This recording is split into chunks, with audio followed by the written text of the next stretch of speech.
اس کی قرآن نے مثالیں بیان کی. میں نے آیت پڑھی تھی خطبے کے شروع میں، الف لام میم حسب الناس ان یترکوا ان یقولوا آمنا وهم لا یفتنون، کہ ایسا ہو ہی نہیں سکتا کہ مسلمان آمنا کہہ کر مطمئن ہو جائے، ہم آزمائے بغیر ان کو چھوڑیں گے نہیں، ہم دیکھیں گے کیسے ایماندار ہیں. اس لیے مجھے دو باتیں عرض کرنی ہیں، اخبار اور احکام، جو ساری آپ صلی اللہ علیہ وسلم کی غیبی خبروں کا خلاصہ ہے، اخبار اور احکام. خبریں لائیں گے پہلے ظاہر کے خلاف. ہم دیکھنا چاہتے ہیں کہ تم شریعت کو عقل سے تسلیم کرتے ہو یا خبر سے تسلیم کرتے ہو. جو عقل والے ہیں وہ انکار کریں گے، جو یقین والے ہیں وہ تسلیم کریں گے. آپ صلی اللہ علیہ وسلم نے سفر معراج کی خبر دی. دھیان سے سننا بات. آپ صلی اللہ علیہ وسلم نے سفر معراج کی خبر دی کہ رات کے کسی ایک حصے میں آپ صلی اللہ علیہ وسلم کا سفر شروع ہوا. مکہ مکرمہ سے آپ کے بستر سے بیت المقدس 1 مہینے کے مسافت ہے. وہاں سے آسمانوں کا سفر ہوا. والے کے بستر پر جو اس کے بدن کی گرماہٹ ہوتی ہے، جس سے بستر گرم ہو جاتا ہے، یہ گرماہٹ کتنی دیر باقی رہتی ہے؟ آپ نکل کے جائیں جہاز سے سردی میں، آپ کے واپس آ کر لیٹنے میں کتنی دیر میں گرماہٹ ختم ہو جائے گی؟ اس کے لیے چند منٹ میں یہ ایک لحاظ میں لیٹنے والے کی گرمائی چند منٹ میں ختم ہو جاتی ہے. چند منٹ میں ختم ہو جاتی ہے. آپ آسمانوں کا سفر 1 مہینے کا زمینی سفر کر کے واپس آئے، آپ صلی اللہ علیہ وسلم کے بستر کی گرمی باقی تھی.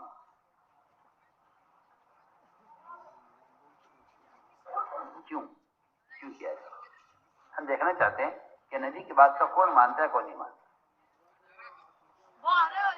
میں آپ سے پہلے کہہ دیتا ہوں، آج اگر کوئی مسلمان کسی ایک سنت پر ہنستا ہے تو اللہ کی قسم اس زمانے کے کفار کا آپ صلی اللہ علیہ وسلم کی اس خبر پر ہنسنا برابر ہے. میری بات توجہ چاہتی ہے سب کی.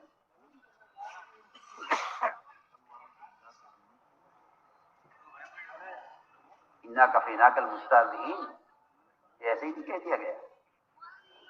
یہ آیت قیامت تک کے لیے ہے. اللہ تعالیٰ خود نمٹیں گے ایسے لوگوں سے جو نبی کی سنت کا مذاق اڑائیں گے. اللہ خود نمٹیں گے. آپ اس کو معمولی سمجھتے ہیں؟ آپ غور کیجئے، آپ نے خبر کیا دی ہے کہ میرا رات یہاں سفر ہوا بیت المقدس کا 1 مہینے کا، وہاں سے آسمانوں کا سفر ہوا ہے. ابو جہل نے کہا محمد ذرا ٹھہرو، میں سب کو جمع کر لیتا ہوں، پھر آپ یہ بیان کرنا تاکہ سب مل کر آپ کو چھٹلائیں. آپ نے پوچھا، حضرت عائشہ نے پوچھا آپ سے کہ رسول اللہ یہ تو بتائیے آپ پر سب سے سخت دن کون سا گزرا ہے اذیت کا، تکلیف کا؟ فرمایا عائشہ سب سے سخت دن وہ تھا جب مجھے قریش نے حکیم کے پاس گھیر لیا اور مجھ سے یہ کہا کہ بتاؤ اگر آپ بیت المقدس گئے تھے تو وہاں کی کھڑکیاں کتنی ہیں، طاقتے کتنے ہیں، دروازے کتنے ہیں، بیت المقدس کی دیواریں کتنی ہیں. مجھ سے سوال کیا کیوں؟ جو نبی کی بات کو تسلیم نہیں کرے گا وہ نبی سے دلیل طلب کرے گا. میں آج بھی آپ سے کہتا ہوں سچی بات ہے، جن لوگوں کو دین مطلوب نہیں ہے وہ دلائل معلوم کرتے ہیں. بتائیے پہلے حرام کی دلیل لائیے. پہلے یہ میں کیا کہہ رہا ہوں، جنہیں دین مطلوب نہیں ہے وہ آج بھی دلائل مانگتے ہیں اور علماء کی بات کو تسلیم نہیں کرتے. کہتے نہیں جی دلیل لائیے. انہیں 100 دلائل دے دیے جائیں لیکن وہ تسلیم نہیں کریں گے، کیونکہ جس چیز میں آدمی کو ظاہر کے اعتبار سے یقین بن جاتا ہے اس کے حرام ہونے کا، اس کے ناجائز ہونے کا وہ تسلیم ہی نہیں کرتا نا، کیونکہ اندر دل میں وہ قوت ہی نہیں ہے کہ غیب کی خبر کو تسلیم کر سکے. وہ ظاہر کو دیکھ رہا ہے کہ سود میں یہ فائدہ ہے، جھوٹ میں یہ فائدہ ہے، اس قانون میں یہ فائدہ ہے، اس طریقے میں یہ فائدہ ہے، اس کو فائدہ نظر آ رہا ہے نا. میں بہت اچھی مثال آپ کو دے رہا ہوں. جو نبی کی لائی ہوئی اس خبر کو ایسا یقین نہیں کر رہے وہ احکام کو قبول کیسے کر لیں گے؟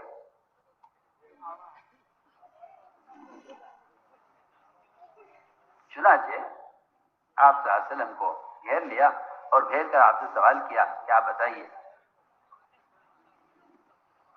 کہ بیت المقدس کے کھڑکی دروازے طاقچے سب کی تفصیل بیان کیجیے. اللہ تعالیٰ نے اسی وقت آپ صلی اللہ علیہ وسلم کے سامنے بیت المقدس کا پورا نقشہ پیش کر دیا. آپ نے اس کے دروازے طاقچے کھڑکیاں گن کے بتا دی کہ اتنے ہیں. لوگوں نے دیکھا ہوا تو کہا ٹھیک کہہ رہے ہیں. ان میں بھی دو قسم ہو گئی. ایک قسم تو جادوگر کے ایک طرف ہو گئی, ایک قسم نے تسلیم کر لیا.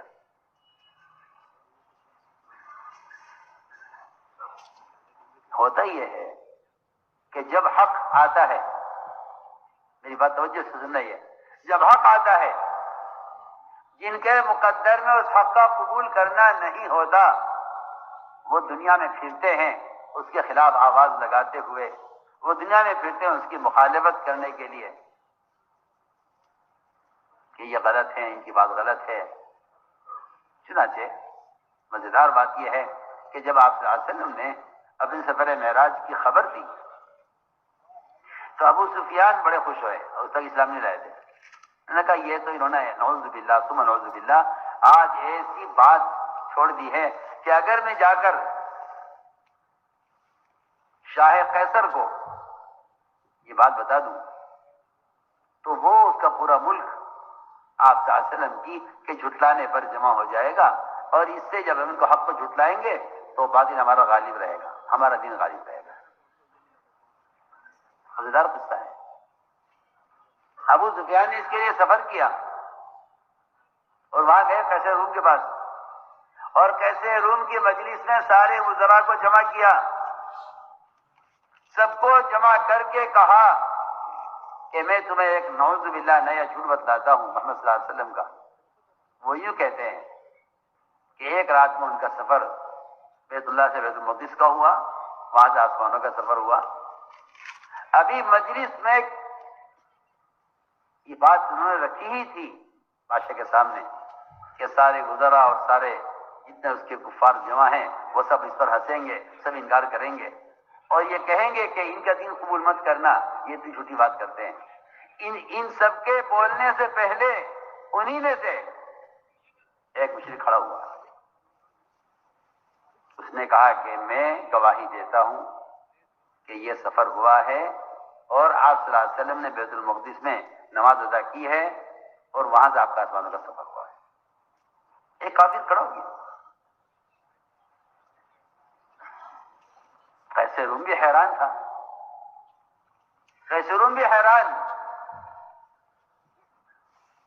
ابو سفیان مطمئن تھے کہ کیا دلیل ہے اس کے پاس. اس نے کہا سارے درباریوں سے کہ سن لو سب,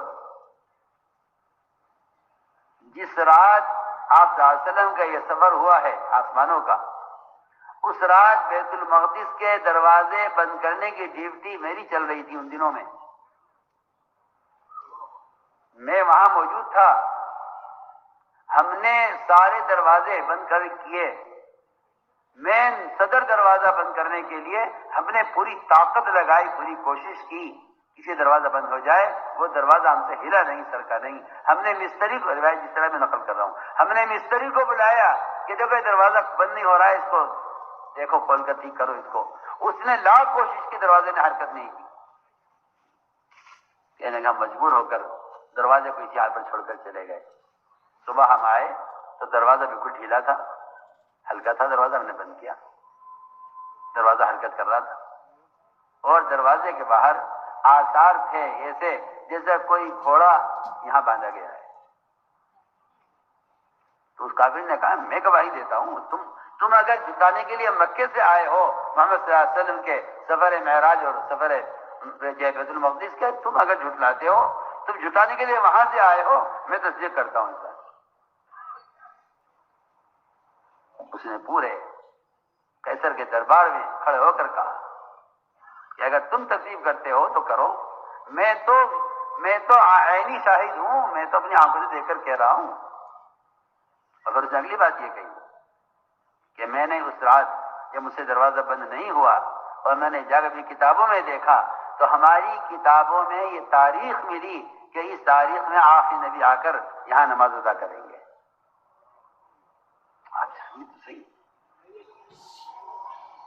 جب حق کی دعوت اس طرح لگتی ہے نا تو یا تو میں کہتا ہوں کہ اللہ کی توحید کیا اور غیبی اور غیب کے تذکروں کی کثرت، میں کچھ کہہ رہا ہوں میری بات توجہ چاہتی ہے، غیب کے تذکروں کی کثرت باطل کے لیے اللہ کی قسم ایک گوہ کے سوراخ میں پانی کے ڈول کی طرح ہے، یہی نکل کر باہر آ جائے گا، اس کے علاوہ کوئی راستہ نہیں ہے اس کے. لیکن مصیبت یہ ہے کہ مسلمان ہی عقیدہ بگاڑ لے اپنا، اور مسلمان ہی ظاہر کے خلاف، اور مسلمان ہی ظاہر پرست ہو جائے، اور مسلمان ہی نعوذ باللہ اس میں شک کر بیٹھے. آپ صلی اللہ علیہ وسلم نے آ کر خبر دی، کچھ لوگوں نے تکذیب کی، وہ مرتد ہو گئے، کچھ لوگوں نے قبول کر لیا، وہ ایمان لیا. لوگ دوڑے رہ گئے وہ صدیق کہ بھائی تمہارا ساتھی ہے، کہہ رہے کہ کچھ نہیں کیا. اس میں کون سی تعجب کی بات ہے؟ جو ہم سے آسمانوں کی اللہ کی باتیں ہم سے کر رہے ہیں، ان کا بیت المقدس چلا جانا وہاں سے.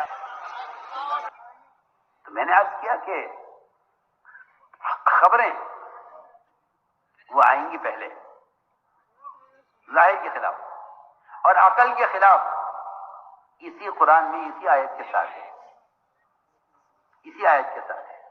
وما جعلنا الرؤيا التي أريناك إلا فتنة للناس والشر الملعون في القرآن. کہ ایک تو آپ کا سفر معراج، اور دوسری کے ساتھ جو خبر ہے وہ یہ کہ جہنم کے اندر ایک درخت ہے. اب آپ کی عقل اور آپ کا تجربہ یہ کہتا ہے کہ آگ اور درخت تو جمع ہو نہیں سکتے، لہذا جو آگ درخت کو نہیں جلائے گی ہمیں بھی نہیں جلائے گی، یہ کہہ کر کفار نے جہنم کا انکار کیا ہے. جہنم کا انکار کیا کفار نے یہ کہہ کر کہ جو آگ جہنم کو نہیں، جو آگ لکڑی کو نہیں جلائے گی وہ ہمیں بھی نہیں جلائے گی.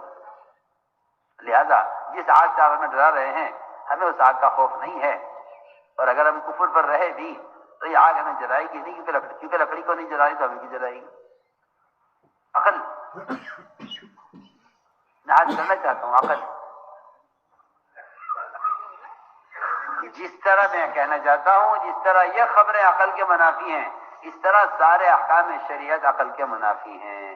جو لوگ شریعت میں عقل لڑاتے ہیں اور جو لوگ شریعت میں اپنی عقل داخل کرتے ہیں وہ دین میں تحریف بھی کرتے ہیں، ان کا دین ناقص بھی ہوتا ہے.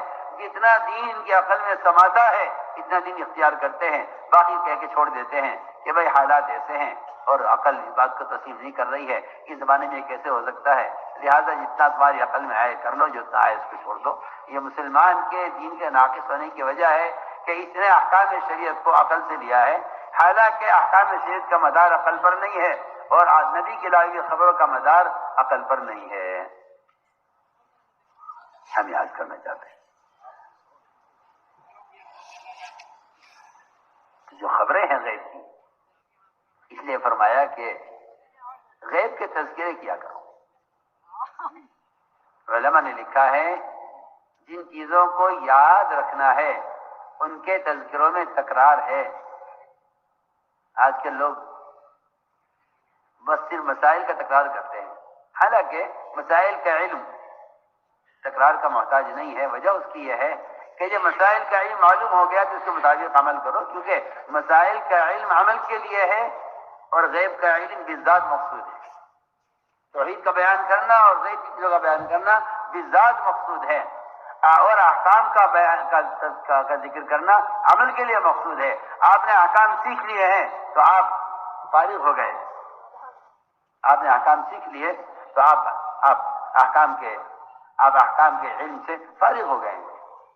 احکام کا علم بالذات مقصود نہیں ہے، عمل کے لیے مقصود ہے. اندر کے علم سے اب عمل کیجئے، لیکن اللہ کی توحید کو بیان کرنا بالذات مقصود ہے. اس سے مومن کو فراغت نہیں ہے. آج یہ کہتے میں اللہ کو ایک مانتا ہوں، نہیں، ماننا کافی نہیں ہے. آپ کو اللہ کی وحدانیت کو روزانہ بیان کرنا پڑے گا۔ اگر آپ روزانہ اللہ کی توحید کو بیان نہیں کرتے تو شرک آپ کے دل کے اندر وہ جڑیں پکڑے گا کہ آپ کو احساس بھی نہیں ہوگا اس کا۔ ایسی تھوڑی حکم دے دیا حدیث میں تجدید ایمان کا کہ اگر ایمان کی تجدید کرتے رہو، کیا مطلب ہے اس کا؟ اور اگر میں آپ سے کہوں اور میں علماء سے بھی کہوں کہ دوسروں کو دعوت دیے بغیر ایمان کی تجدید نہیں ہوتی، تو آپ کو اس پر تعجب بھی نہیں ہونا چاہیے، اس پر اعتراض بھی نہیں ہونا چاہیے، کیوں قرآن یہ کہتا ہے، قرآن یہ کہتا ہے کہ تمہارے دلوں کا جلا، قرآن یہ کہتا ہے تمہارے دلوں کا جلا اور تمہارے ایمان کا کمال وہ دوسروں کو یاد دلانے میں ہے، دوسروں کو یاد دلانے میں ہے۔ اذا ذکر اللہ وجلت قلوبہم واذا تلیت علیہم آیاتہ زادتہم ایمانا، یہ جو آیتیں ایسی ہیں کہ اگر ان پر علماء غور کریں تو معلوم ایسا ہوتا ہے کہ اللہ کی وحدانیت کا بیان کرنا تعزیے کا تقاضا کر رہا ہے، صرف تنہائی کے ذکر کا تقاضا نہیں کر رہا ہے۔ میں کچھ کہنا چاہتا ہوں، علماء میری بات کو سمجھیں۔ اذا ذکر اللہ وجلت قلوبہم واذا تلیت علیہم آیاتہ زادتہم ایمانا، یہ دونوں لفظ ایسے ہیں، ذکرہ اور تلیت، یہ دونوں لفظ ایسے ہیں کہ ان دونوں لفظوں سے اللہ کی یاد دوسروں کو دلانا سمجھ آ رہا ہے، اللہ کی یاد دوسروں کو دلانا۔ آپ جانتے ہیں، سب جانتے ہیں، صحابی نے جب بادشاہ کے محل میں کلمہ پڑھا اور اس کا محل ہلا اور محل کی ہڈی ہلنے لگی تو انہوں نے سوال کیا ان صحابی سے، جب تم نے اپنے گھروں میں کلمہ پڑھتے تمہارے گھر ہلتے ہیں کہ ہمارے گھر آج تک نہیں ہلے، صرف تمہارا قلعہ ہل رہا ہے ہمارے کلمہ پڑھنے سے۔ اس سے زیادہ واضح کیا بات ہوگی اگر کوئی تسلیم کرے نہ کرے؟ اس سے زیادہ واضح کیا بات ہوگی؟ صحابی خود کہہ رہے ہیں کہ ہم ذکر کرتے ہیں اپنے گھروں میں، ہمارے گھر آج تک نہیں ہلے، ہم تو اس کلمے کی دعوت کو لے کے تمہارے پاس آئے ہیں، یہ جو تمہارا قلعہ ہل رہا ہے یہ اس کلمے کو یہاں لے کر آنے اور تمہیں اس کلمے کی دعوت دینے کی وجہ سے ہل رہا ہے۔ سنیے آپ کتنی واضح بات ہے۔ اذا ذکر اللہ وجلت قلوبہم، دل دہل جاتے ہیں جب اللہ کی یاد دلوں میں دلائی جاتی ہے۔ وَإِذَا تُلِيَتْ عَلَيْهِمْ آیَاتُهُ زَادَتْهُمْ ایمانا، کہ ایمان کی تکمیل کی زیادتی میں تو آپ سے کیا عرض کروں کہ یہ تو دوسروں کو دعوت دینے پر موقوف ہے، کیونکہ اللہ کی یاد دلانا، یا ایھا الناس وحدوا اللہ، اس کا مطلب یہ نہیں ہے کہ تم اللہ کو ایک مان لو، نہیں، میں کچھ کہہ رہا ہوں، ایمان والوں کو حکم ہے اللہ کی وحدانیت کو بیان کرو۔ اگر وحدانیت کو بیان نہیں کرو گے تو شکلیں تمہارے دلوں میں وہ نقشے بناویں گی کہ آپ ان نقشوں کے ایسے پابند ہو جاؤ گے کہ پھر وہ نقشے تمہارے لیے معبود سے کم نہیں ہوں گے۔ میں صاف طور پہ عرض کر رہا ہوں، جو حکم بھی نقشوں کے مقابلے پر آئے گا، نقشوں کا یقین حکموں کا انکار کرائے گا، نقشوں کا یقین حکموں کا انکار کرائے گا، نقشوں کا یقین حکموں کا انکار کرائے گا، یہاں سے دین مٹنا شروع ہوگا۔ یہ کیا کریں؟ سود کا نقشہ ہے، حکم حرام کا ہے، سیدھی بات ہے۔ قانون اس سنت کے خلاف ہے، چھوڑو، کیا ضرورت ہے، سنت ہی تو ہے، چھوڑ دو، کیا بات ہے۔ نقشہ ہے، یہ قانون کا نقشہ ہے، حکام کا نقشہ ہے، سود کا نقشہ ہے، جھوٹ کا نقشہ ہے۔ میں کہتا ہوں دنیا کے اندر جتنے نقشے دین کے خلاف قائم کیے گئے ہیں، مسلمان ان نقشوں سے اس لیے مجبور ہے کہ اللہ کی توحید کو بیان نہیں کرتا، یہ اللہ کی وحدانیت کو بیان نہ کر کے نقشوں سے اتنا مرعوب ہے کہ اس کے لیے کوئی راستہ نہیں ہے سوائے اس کے کہ یہ شریعت کے خلاف احکام کو شریعت کے خلاف طریقے تسلیم کر کے زندگی گزارے، اور کوئی راستہ اس کے پاس نہیں۔ وہ تو اللہ تعالیٰ کی توحید کے بیان کرنے سے دلوں کے اندر وہ رعب پیدا ہوتا ہے، اور بعد میں وہ رعب پیدا ہوتا ہے جو مقابل کو مرعوب کرتا ہے، مقابل کو مرعوب کرتا ہے۔ میں نے عرض کیا کہ یہاں ایمان بالغیب کی مثالیں ہیں کہ ہم خبر دیں گے بالکل ظاہر کے خلاف، ہم دیکھیں تمہارا ایمان ہماری بات پر کتنا ہے۔ اس لیے کائنات کی تمام شکلوں سے صحابہ اکرام کے یقین کو یعنی چن چن کر ہٹایا گیا ہے، چن چن کر ہٹایا گیا۔ آپ کہتے ہیں نا کہ ایک نظام کون ہے، کائنات کے ایک نظام ہے، اس میں تغیرات ہوتے ہیں، کہ اس کے تغیرات کا تعلق کائنات کی کسی شکل سے نہیں ہے، اس کے تغیرات کا جو تعلق ہے براہ راست اللہ کے امر سے ہے، براہ راست اللہ کے امر سے ہے۔ کائنات کے تغیرات کا تعلق براہ راست اللہ کے امر سے ہے۔ میں خدا کی قسم کھا کر کہتا ہوں، جتنا انتظار اسرافیل کو سور پھونکنے میں اللہ کے امر کا ہے، اور وہ بالکل پیشانی جھکا کر اللہ کے امر کے منتظر ہیں، ایک پتے کو درخت سے گرنے کے لیے اللہ کے امر کا اتنا ہی انتظار ہے، دونوں میں کوئی فرق نہیں ہے۔ یہ فرق کرتا ہو اس کے ایمان میں فرق ہے،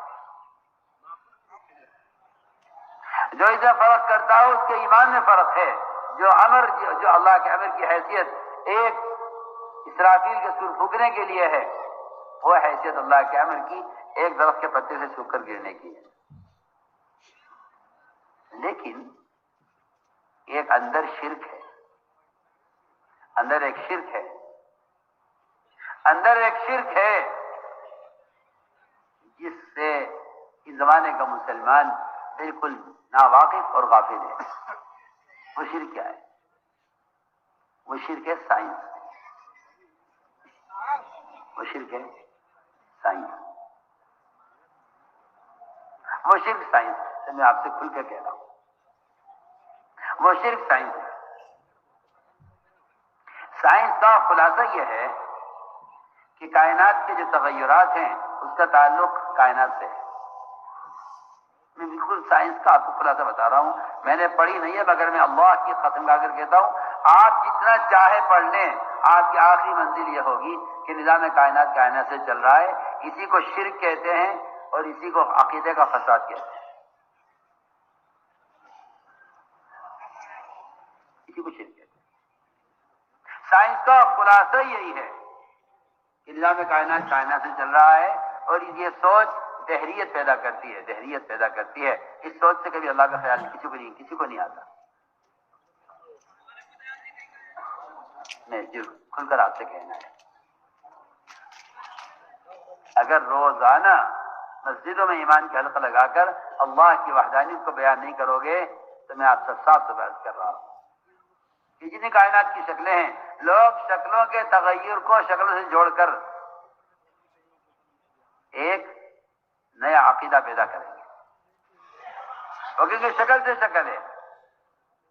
آپ صلی اللہ علیہ وسلم نے اس کفر کو توڑا ہے، آپ اس کفر کو توڑا ہے۔ آپ غور کیجئے، سائنس کہتی ہے کہ یوں ہوگا تو بارش ہوگی، یوں ہوگا تو یہ ہوگا، یوں ہوگا تو یہ ہوگا۔ صحابہ آ کے حدیبیہ کے رات میں بارش ہوئی، آپ نے صاف صاف کہہ دیا صحابہ سے کہ صبح کو تم میں سے کچھ کافر ہوں گے، کچھ مومن ہوں گے۔ صحابہ دہل گئے، اللہ کیسے ہم کافر ہو جائیں گے؟ فرمایا جو کہے گا کہ بارش فلاں ستارے کی وجہ سے ہوئی ہے وہ اللہ کا انکار کرنے والا ہے، جبکہ آپ قرآن پڑھیے تو آپ کو معلوم ہوگا کہ پانی آسمان سے آتا ہے، زمین سے پانی کا کوئی تعلق نہیں ہے۔ پانی آسمان سے آتا ہے، کوئی تعلق نہیں۔ جگہ جگہ قرآن میں ہے انزل من السماء، انزلنا من السماء، انزلنا، کہیں ایک جگہ یہ نہیں ہے کہ پانی ہم نے زمین سے لے کر برسایا ہے، کہیں ثابت نہیں ہے، پورے قرآن میں کہیں نہیں ہے۔ انزلنا من السماء، انزلنا من السماء۔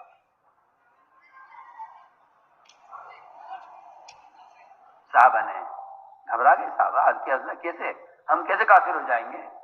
فرمایا جو کہے گا بارش اللہ کے حکم سے ہوئی ہے وہ ستاروں کا انکار کرنے والا اللہ پر ایمان رکھنے والا ہے. جو کہے گا بارش ستاروں کی وجہ سے ہوئی ہے وہ اللہ کا انکار کرنے والا ستاروں پر ایمان رکھنے والا ہے. چلیے یہ تو ستاروں کا بارش کا معاملہ ہے جو انسان کے بس سے باہر کی چیز ہے. اونٹوں میں خارج پھیل گئی. اونٹوں میں خارج پھیلی. صحابی نے آ کر عرض کیا اونٹوں میں خارج پھیل گئی ہے. سوال کھڑا ہوا کیسے پھیلی ہے؟ کہ جی وہ ایک کو ہو گئی جی سب کو ہو گئی. آپ نے ہی پکڑ لیا کہ تمہارا یہ جملہ ایمان کے خلاف ہے. کیونکہ اگر تمہارا خیال یہ ہے کہ ایک کو اللہ کے امر سے ہوئی ہے باقی کو اس سے ہوئی ہے تو قدرت کے قابل نہیں ہے کہ جو چاہتے تو ایک کو تھے لیکن ہو گئی سب کو. اس کا مطلب یہ ہے کہ تمہارا یہ جملہ ایمان کے خلاف ہے. آپ نے سوال کیا اگر ایک اونٹ سے خارج سب کو ہوئی ہے پہلے اونٹ کو کہاں سے ہوئی ہے؟ بتائیے پہلے اونٹ کو کہاں سے ہوئی ہے؟ تعلیم یہ دینی تھی کہ جس طرح پہلے اونٹ کو اللہ کے امر سے ہوئی ہے ہر اونٹ کو اللہ کے امر سے ہوئی ہے. عبداللہ بن عمر رضی اللہ تعالیٰ عنہ ایسے کوڑی کے مریض کے ساتھ ایک پلیٹ میں کھانا کھاتے تھے جس کی انگلیوں میں زخم ظاہر ہوتے تھے. تو کہتے جی یہ مرض ہے اس کو آپ کیسا کھانا کھا رہے ہیں؟ فرمایا ہاں میں اللہ کا امر کوڑ کے مرض کا اس کے لیے سمجھتا ہوں, میں نہیں سمجھتا. اور جس اللہ کا امر میرے لیے ہو جائے گا اس دن مجھے اس مرض سے کوئی بچا نہیں سکے گا. یقین ہے اللہ کے امر کے بغیر کوئی پتا حرکت نہیں کرتا, ہمارا یقین ہے. تو میں نے عرض کیا کہ آپ صلی اللہ علیہ وسلم نے اپنے صحابہ کو عقیدہ کیسے سکھلایا؟ یوں نہیں کہ عقیدے پر بیان ہو گیا, نہیں, معاملات پیش آتے تھے روزمرہ کی زندگی. آج یہ بات پیش آ گئی, آج بارش ہو گئی, جی ہاں آج سورج گرہن ہو گیا. کیوں ہو گیا جی؟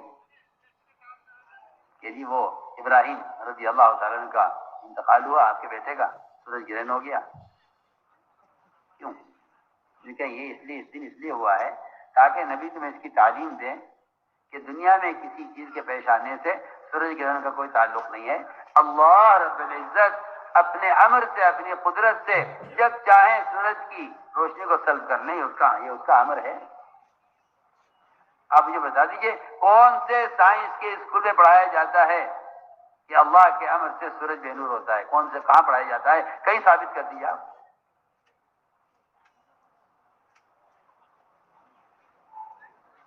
زمین اس امت کے لیے سجدہ گاہ بنائی گئی ہے. آپ جا کے پوچھیے ان جاہلوں سے جو آپ کو شرکیات پڑھاتے ہیں, ان سے پوچھیے جا کر کہ زمین میں زلزلے کیوں آتے ہیں, یا آپ کو جھوٹی کہانیاں سناویں گے. کسی کالج میں پڑھایا جاتا ہے کہ زنا سے زلزلہ آتا ہے کہ زمین سجدے کے لیے بنائی گئی تھی, اس طرح کے زنا ہوتا ہے تو زمین تھرا اٹھتی ہے, کانپ اٹھتی ہے کہ کیا کر رہے ہیں. بتائیے کون سے کالج پڑھایا جاتا ہے کہ زلزلے سے زنا سے زلزلے آتے ہیں؟ بتا دیجیے. فرشتے باغے تھامے ہوئے ہیں. جب زمین پر اللہ کا امر ٹوٹتا ہے, اور زمین جو سجدے کے لیے پھیلائی گئی ہے, اس لیے کہ زمین کا پھیلانا بیت اللہ کے وقت سے ہوا ہے. بیت اللہ ساری دنیا کے انسانوں کے لیے وہ قبلہ ہے, اور بیت اللہ سارے عالم کے لوگوں کے لیے وہ قبلے کا رخ بنایا گیا ہے. وہیں سے اللہ نے زمین کو پھیلایا ہے. اس لیے جو مقصد بیت اللہ کا ہے عبادت, وہی مقصد زمین کا ہے. کہ زمین پر اللہ کی عبادت کے سوا اگر اس کا امر توڑا جائے گا, اس کا حکم کی خلاف ورزی کی جائے گی, تو زمین کانپ اٹھے گی.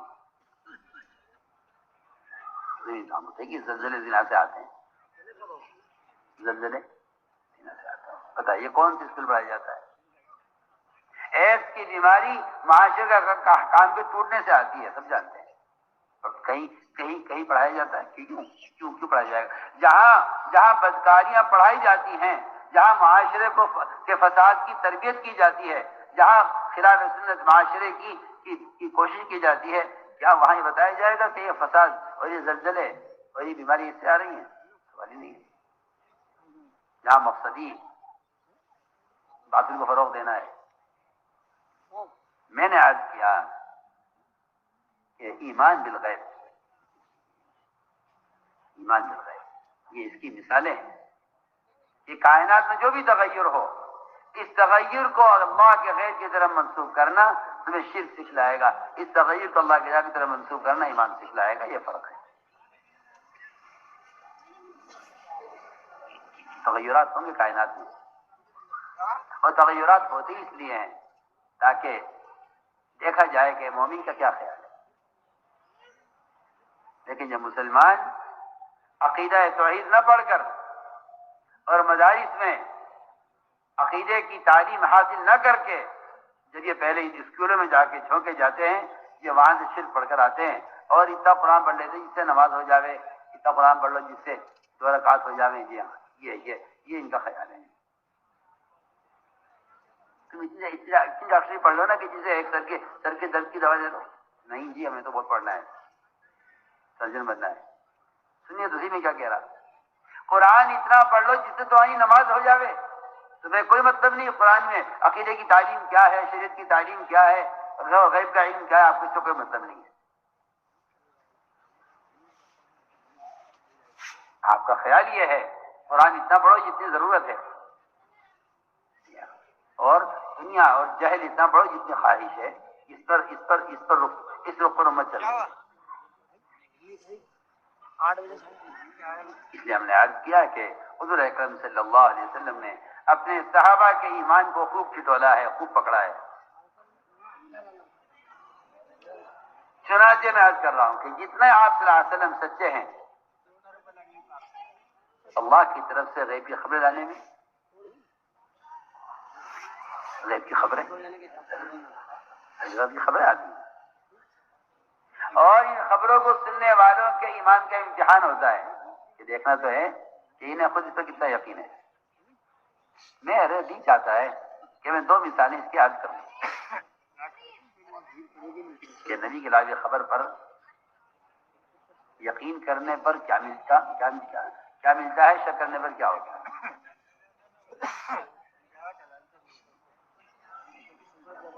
آسمان سے وحی آتی تھی اللہ،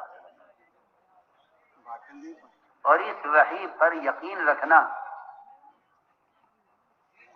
اس لیے فرض اور لازم ہے کہ جو وحی کا یقین نہیں کریں گے وہ اللہ تعالیٰ کے احکام کے نزول کا یقین نہیں کریں گے. وہ اس کا بھی انکار کر دیں گے کہ اللہ کے نزول کا حکم نہیں آیا. میں اس کی مثال عرض کرتا ہوں. ہم تو آپ بے فکر ہو گئے ایمان لا کے کہ ہم تو ایمان لا چکے ہیں، بس ہے وہ ایمان ہے اپنی جگہ. وہاں امتحان ہوتا تھا ایمان کا کہ بتاؤ جی تمہارا ایمان کا کیا حال ہے.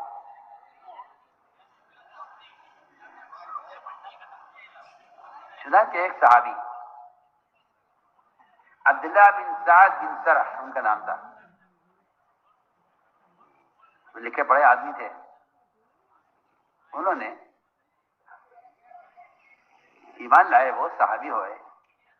چنانچہ وہ جب آپ پر وحی آتی تھی آپ ان کو بلاتے تھے اور وہ آپ کے پاس بیٹھ کر آپ صلی اللہ علیہ وسلم کی کیفیت کو دیکھتے تھے وحی کی، اور وحی لکھتے.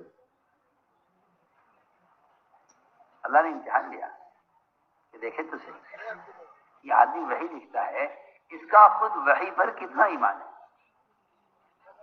اللہ نے امتحان لیا.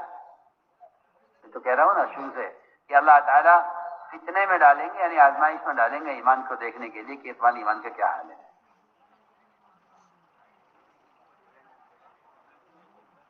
چنانچہ آپ صلی اللہ علیہ وسلم نے ان کو بلایا، جا کر بیٹھے، آپ پر وحی شروع ہو گئی. یعنی آپ نے ان کو وحی لکھوائی، جو آیت آتی رہی آپ ان کو بتاتے رہے، یہ لکھتے رہے. اللہ تعالیٰ نے انسان کی تخلیق کے مراحل نازل کیے. وَلَقَدْ خَلَقْنَا الْإِنسَانَ مِنْ صُلَالَةٍ مِّن طِينٍ ثُمَّ جَعَلْنَاهُ نُطْفَةً فِي قَرَارٍ مَّكِينٍ ثُمَّ خَلَقْنَا النُّطْفَةَ عَلَقَةً فَخَلَقْنَا الْمُضْغَةَ عِظَامًا فَكَسَوْنَا الْعِظَامَ لَحْمًا ثُمَّ أَنشَأْنَاهُ خَلْقًا آخَرَ فَتَبَارَكَ اللَّهُ أَحْسَنُ الْخَالِقِينَ. یہ آیت نازل ہے. اس میں انسان کے اپنی ماں کے رحم میں بننے کے جو مراحل ہیں کہ حمل کن کن حالات سے گزرتا ہے یہ بیان.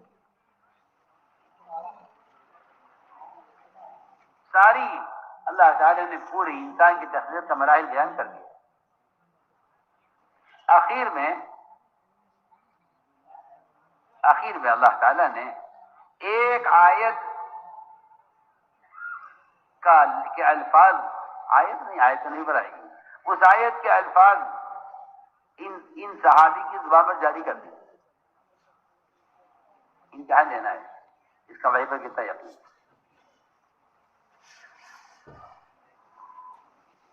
انہوں نے آپ صاحب کے بولنے سے پہلے کہہ دیا فتبارک اللہ احسن الخالقین، اللہ کی ذات بڑی بابرکت ہے اور کیا ہی اچھا اللہ بنانے والے ہیں. ان کی زبان سے جملہ نکلا. آپ صاحب نے فرمایا کہ یہ بھی لکھ لو. اب دیکھیے، آپ غور کیجئے میری بات پر، یہ بھی لکھ لو. یہ اس بات کا امتحان تھا کہ تمہارے نزدیک تمہاری بات ہماری بات میں کیا فرق ہو سکتا ہے. اگر اس کے علاوہ ان کی زبان پر کوئی اور جملہ جاری ہوتا ان الفاظ کے علاوہ تو ان کا کوئی امتحان نہیں تھا. اللہ نے امتحان لینے کے لیے جو جملہ نبی کی زبان پر ہے وہ الفاظ ان کی زبان پر ہیں.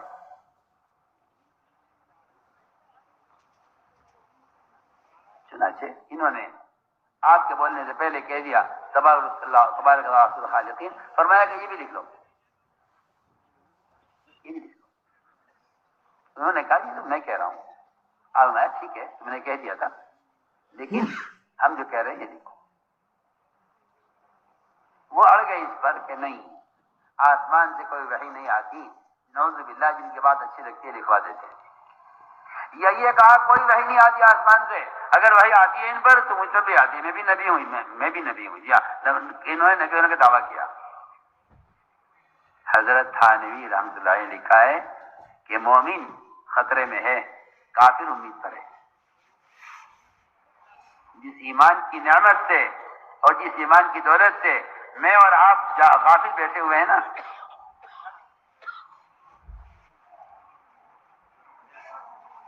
یہ لکھا ہے کہ مومن خطرے میں ہے.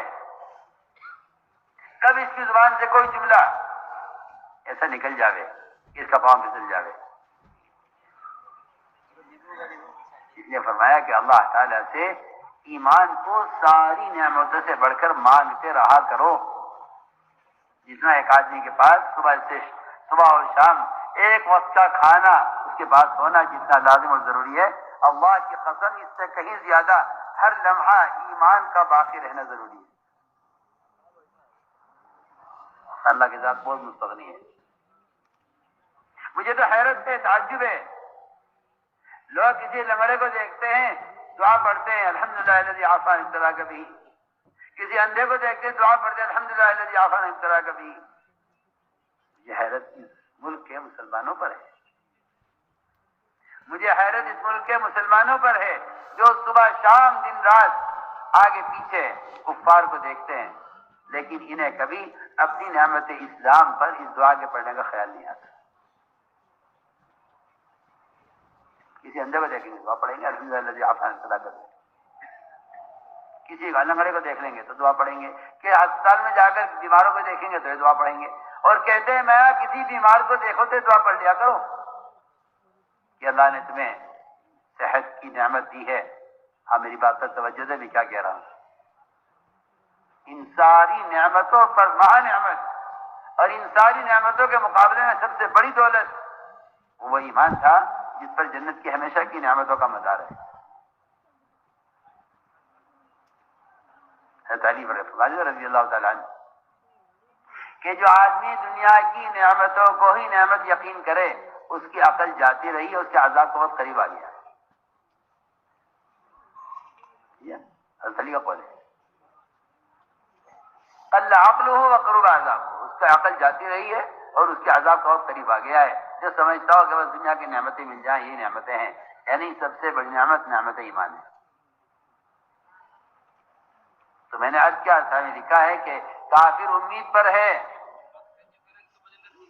اور امید خطرے میں ہے.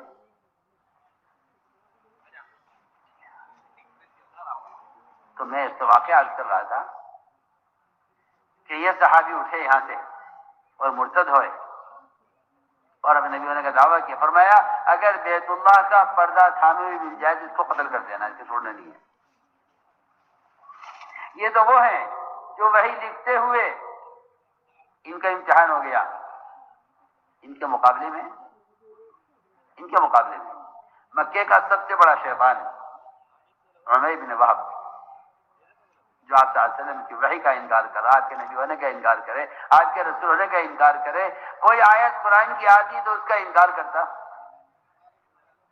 اور جتنی غیبی خبریں آپ نے دی ہیں سب کچھ جھٹلایا مکے کے ایک کفار نے، اور خاص طور پر یہ عمیر بن وہب، یہ بڑا شیطان تھا مکے کے شہر.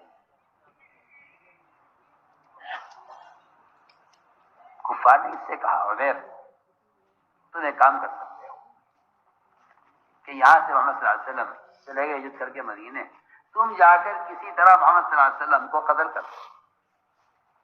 انہوں نے کہا میرے بچوں کا کیا ہوگا؟ بچوں کی فکر نہ کرو، ہم دیکھیں گے.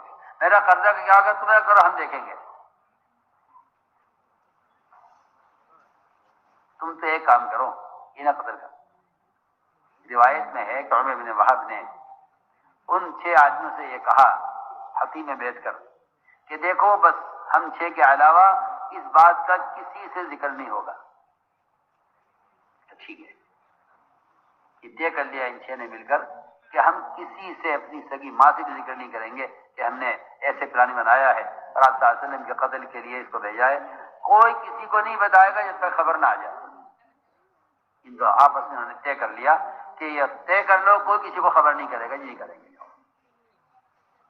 ہمیں بھی وہاں اپنے غلام سے تلوار تیز کرا کے یہاں سے روانہ ہو. وہاں پہنچے، وہاں کا معاملہ یہ ہے، اللہ مجھے معاف فرمائے، اس زمانے کے مسلمانوں کے قلوب کے تعصب نے مسلمان کو مسلمان کے بارے میں اور مسلمان کو مسلمان کی نظر میں مشکوک کیا ہوا ہے. یہ آدمی ہمارا نہیں ہے، یہ ہمارے حلقے کا نہیں ہے، یہ ہماری جماعت کا نہیں ہے، یہ ہمارے ساتھ نہیں ہے. وہاں کا حال یہ ہے کہ جس کے بارے میں اللہ نبی سے کہہ رہے ہیں کہ ایک شخص تمہارے قتل کا ارادہ کر کے مکہ مکرمہ سے روانہ ہو گیا ہے تلوار لے کر. آپ انتظار میں ہیں کہ آئے تو صحیح میرا قاتل، میں اپنے قاتل کے ساتھ کیا معاملہ کرتا ہوں، آئے تو صحیح.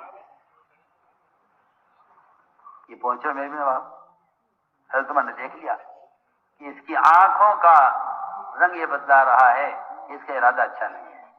گلے میں تلوار لٹکی ہوئی. حضرت عمر نے پکڑ لیا تلوار کے ساتھ اس کا گریبان، سامنے لایا مسیح کے دروازے کے، اور کہا صحابہ سے جلدی جا کے بیٹھ جاؤ اللہ کے نبی کے پاس، یہ قریب نہ بیٹھ سکے. صحابہ سب آپ کے قریب آ کر بیٹھ گئے کہ اس کو آگے بڑھنے کی جگہ نہ ملے. سامنے سے آپ نے دیکھا کہ عمر رضی اللہ تعالی عنہ عمیر بن وہب کا گریبان پکڑے ہوئے. فرمایا عمر اس کا گریبان کیوں پکڑے ہوئے؟ آؤ عمیر یہاں آؤ. فرمایا صحابہ سے پیچھے ہٹو، یہاں اسے میرے پاس جگہ دو. آؤ عمیر یہاں بیٹھو. کیسے آنا ہوا ہے؟ آؤ. یہ اخلاق نہیں ہے کہ میں دوستوں کے ساتھ کہتا ہوں، میں باپ کے ساتھ کہتا ہوں، میں اپنے استاد اپنے پیر اور مرشد کے ساتھ کہتا ہوں. یہ کوئی اخلاق کا کمال نہیں ہے، یہ آپ کے ذمہ وہ حق واجب ہے جسے ادا کیے بغیر آپ کے لیے کوئی راستہ نہیں ہے. میں عرض کرنا چاہتا ہوں کہ اخلاق کا کمال یہ ہے کہ آپ اپنے قاتل پر احسان کر کے دکھلائیں تو پتہ چلے گا کیا موسیقی ہے. یہاں تو مسلمانوں کا حال یہ ہے کہ اپنے مسلمان بھائیوں کے قاتلوں کے تعاون کے لیے ابھی تک ان کی کان پر ان کی جو نہیں رینگی ہے. اب تک اس چکر میں ہے کہ اگر میں نے یہ رہ جائے گی، ابھی تو بیچارے اس چکر میں ہے.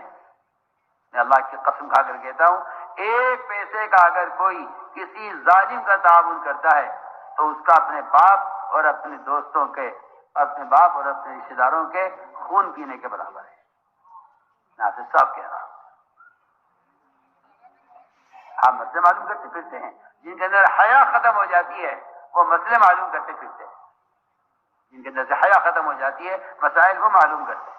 یعنی کیا فتویٰ ہے، کیا مسئلہ ہے، بتانا ذرا. اگر میں یہ چیز خرید لوں تو کیا اس میں کوئی حرج تو نہیں ہے؟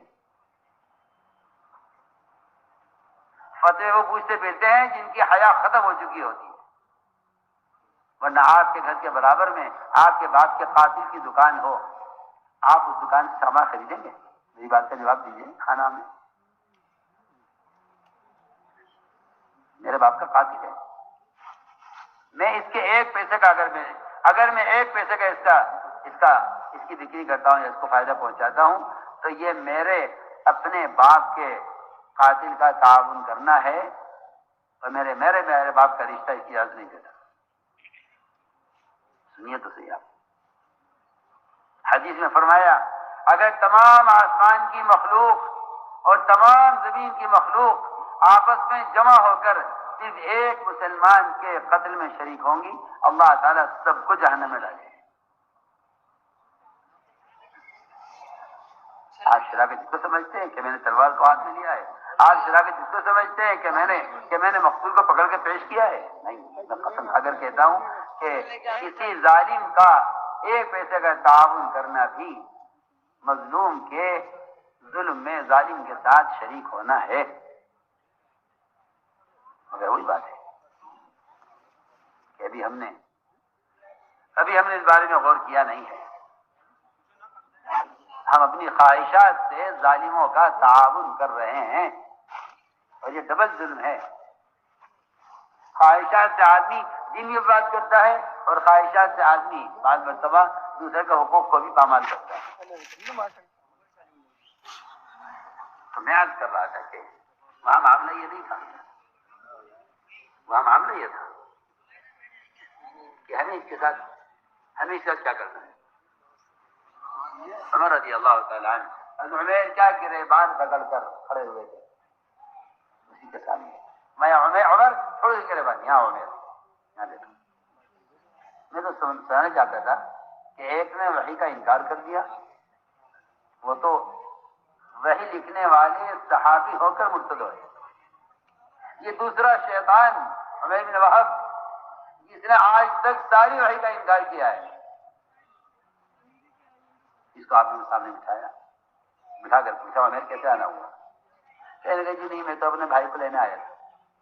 میں عمیر سچی بتاؤ کیسے آنا؟ کہ میں کہہ تو رہا ہوں بھائی کو لینا آیا، میں تلوار کیوں لے کر آیا؟ عمیر تم ہی بتاؤ مجھے کہ تم اور فلاں فلاں فلاں فلاں فلاں 6 آدمی حقی میں بیٹھ کر تم نے کیا مشورہ کیا تھا؟ آپ نے سنتے ہی کہا اشہد انک رسول اللہ، میں آپ کی اس بات کی پر بھی آپ کے رسول کی گواہی دیتا ہوں، اور آج تک ہم نے جتنے وحی کا انکار کیا ہے میں ساری وحی پر ایمان لاتا ہوں. فوراً میں 2 مثالیں میں نے آپ کے سامنے پیش کی ہیں.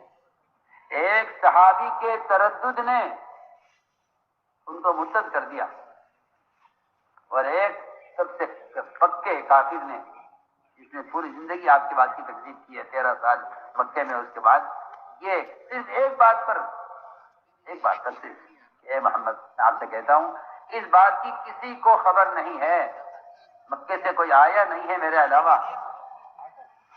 اگر آپ کو خبر کی ہے تو اس ذات نے خبر کی ہے جس ذات کی طرف آپ ہمیں دعوت ہے.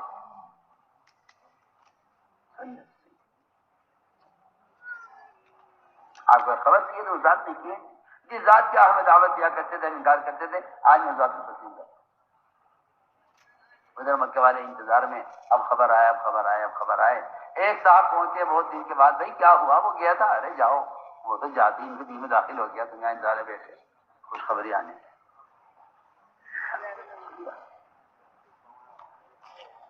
میں آپ کو ایمان بالغیب کی مثالیں عرض کر رہا ہوں. میں کیا کروں؟ مجھے افسوس ہے اس کا کہ ہمارا عملہ یا ہمارا مجمع یا عوام یا عامت المسلمین ان کو بالکل فرصت نہیں ہے دنیا کمانے سے کہ یہ تنہائیوں میں بیٹھ کر ان روایتوں پر غور کریں اور اپنے اندر ایمان ٹٹولیں. آپ کا خیال یہ ہے کہ کوئی عالم ہو جو وعظ کرتے، اور میں آپ سے کہنا چاہتا ہوں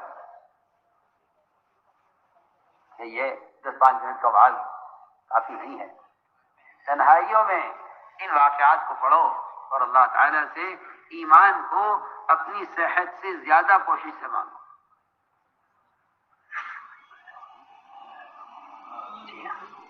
اللہم انی اسألک ایمانا یباشر قلبی کا مطلب ہی یہی ہے کہ اے اللہ میرے دل کی کوئی سلوٹ ایسی نہ رہ جائے جس میں یہودیت نصرانیت سرایت کیے ہوئے ہو، تو ایمان کو میرے دل کی رگ رگ میں پیوست کر۔ ورنہ صاف فرماتے تھے کہ جس آدمی کا حلیہ سنت کے مطابق نہیں ہے، کفر اس کے دلوں میں جڑیں پکڑ چکا ہے۔ آپ کہاں سو رہے؟ آپ کے نزدیک داڑھی کوئی چیز نہیں ہے، وہ آپ کی سنت ہے۔ اور اگر آپ کو یہود و نصارہ کے طریقے پسند ہیں تو اللہ کی قسم یہ اس بات کی علامت ہے کہ کفر آپ کے دل میں جڑیں پکڑ چکا ہے، آپ کو احساس نہیں ہے۔